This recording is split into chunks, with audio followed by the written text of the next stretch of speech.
Ituutu ilmaan afran qalloo fixuuf hawwee hidhatee hidhachiisaa jira oltee kuuraa galan. Olteenni kuuraa galan obboleessa kiyya nama fixuudhaaf kan jaaramee miti.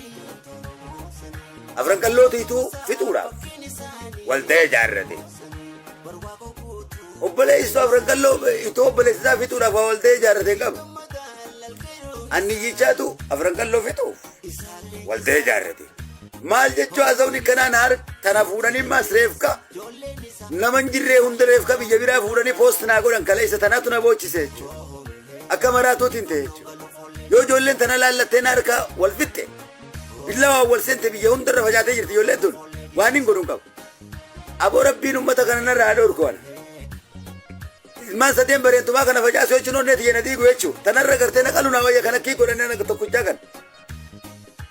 Kanaaf rabbiin